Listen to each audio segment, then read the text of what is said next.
bagaimana keadaan adik-adik? Semoga semua dalam keadaan baik-baik saja ya adik-adik. Sekarang kita akan memulai ibadah kita. Untuk itu adik-adik semua diharapkan duduk yang rapi, tidak ada yang mengganggu teman atau saudara di samping kiri kanan adik-adik. Nah adik-adik, sebelum kita mulai, mari kita menyanyikan pujian Halo Halo Hello Hello, dilanjutkan dengan pujian Firman Tuhan ada di hatiku.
Adik-adik, mari kita berdoa untuk mendengarkan firman Tuhan. Semuanya lipat tangan, tutup mata, kita berdoa. Tuhan Yesus, Bapa di dalam surga, Bapa yang kami sapa melalui Yesus Kristus. Tuhan, di pagi hari ini anak-anakmu datang, mau memuji dan membesarkan nama-Mu, mau mendengarkan firman Tuhan. Kiranya Tuhan curahkan Roh Kudus-Mu atas kami, supaya setiap firman yang kami dengar, kami boleh melaksanakannya sesuai dengan kehendak Tuhan. Berkati kami semua, di dalam nama Tuhan Yesus kami berdoa. Amin. Adik-adik, hari ini Kak Uci akan bercerita tentang penjala manusia. Cerita ini diambil dari kitab Matius 4 ayat 18 sampai 22. Kak Uci akan membacakannya untuk adik-adik semua. Kitab Matius 4 ayat 18 sampai 22 di bawah perikop, Yesus memanggil murid-murid yang pertama. Dan ketika Yesus sedang berjalan menyusur danau Galilea, ia melihat dua orang bersaudara, yaitu Simon yang disebut Petrus dan Andreas saudaranya. Mereka sedang menebarkan jala di danau, sebab mereka penjala ikan. Yesus berkata kepada mereka, "Mari, ikutlah aku dan kamu akan kujadikan penjala manusia." Lalu mereka pun meninggalkan jalannya dan mengikuti dia. Dan setelah Yesus pergi dari sana, dilihatnya pula dua orang bersaudara, yaitu Yakobus anak Zebedeus dan Yohanes saudaranya, bersama ayah mereka Zebedeus, sedang membereskan jala di dalam perahu. Yesus memanggil mereka dan mereka segera meninggalkan perahu serta ayahnya lalu mengikuti dia. Nah, adik-adik, kira-kira adik-adik tahu tidak apa itu penjala manusia? Adik-adik pernah melihat orang memancing? Mereka biasanya duduk diam dan menunggu. Adik-adik, dalam cerita ini Petrus telah duduk di kapalnya sepanjang malam dan dia tidak menangkap apa-apa adik-adik. Ketika Yesus menyuruhnya untuk mencoba lagi, dia menangkap banyak ikan dan inilah yang mungkin terjadi. Pada waktu itu, angin malam yang sejuk bertiup dari atas perairan danau. Adik-adik, Petrus sedang memancing dengan rekannya Andreas, Yakobus, dan Yohanes. Dia melemparkan jaring ikannya yang besar ke atas air dan dia mendengarkan suara desir dan kemudian suara percikan saat itu jatuh. Perlahan-perlahan jaring itu tenggelam ke permukaan air.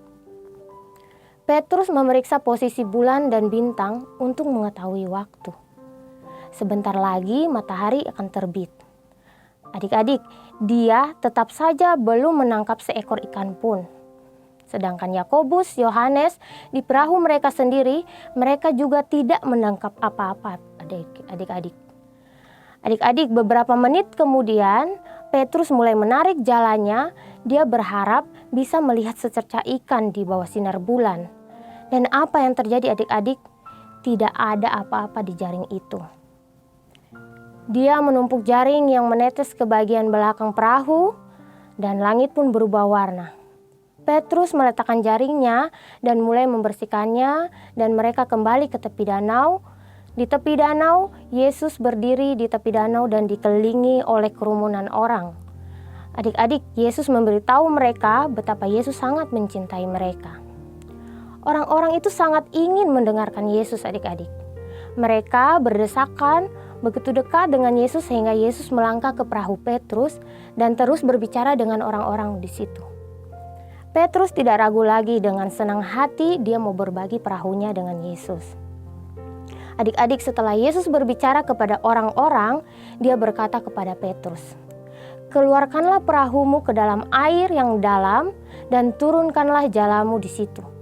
Jawab Petrus kepada Tuhan Yesus, "Oh Tuhan, aku sudah berada di danau ini sepanjang malam bersama dengan Yohanes dan Yakobus, tetapi kami tidak menangkap satupun ikan." Nah, adik-adik, dia berhenti dan berpikir sejenak. "Tetapi jika berkata demikian, saya akan mencoba lagi." Dengan suara mendesir, jaring itu terbang ke atas air dan masuk ke dalam air itu lalu tenggelam. Adik-adik, dalam beberapa menit, Petrus mulai menarik jaringnya. Dia tidak menyangka dan tidak percaya dengan apa yang terjadi. Adik-adik, jaring itu penuh dengan ikan sehingga jaringnya hampir pecah adik-adik. Nah, Petrus memanggil Yakobus dan Yohanes, "Bawalah perahumu dan bantulah aku." Tak lama kemudian adik-adik, lantai 2 di perahu itu tertutup ikan yang sangat banyak. Tumpukan ikan itu bisa mencapai sisi perahu dan hampir tenggelam. Adik-adik, ketika Petrus melihat Yesus, dia melihat bahwa semua ikan itu dan dia berlutut di depan hadapan Yesus dan berkata, "Tinggalkanlah saya adalah orang yang berdosa."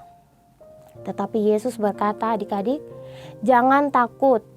Ikuti aku dan akan kujadikan kau penjala manusia." Petrus, Andreas, Yakobus, dan Yohanes meneret perahunya yang terisi ikan itu ke atas pasir dan meninggalkannya di sana. Mereka berpaling dari tangkapan yang besar itu dan mereka meninggalkan semuanya untuk mengikuti Yesus.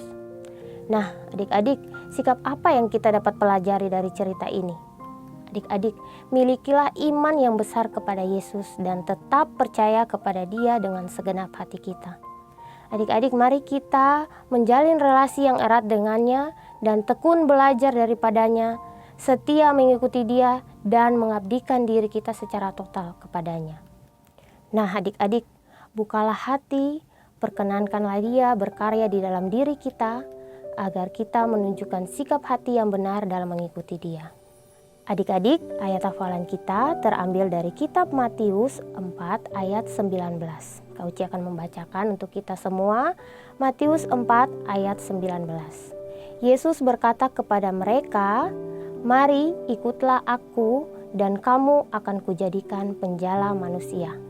Sekali lagi, Matius 4 ayat 19.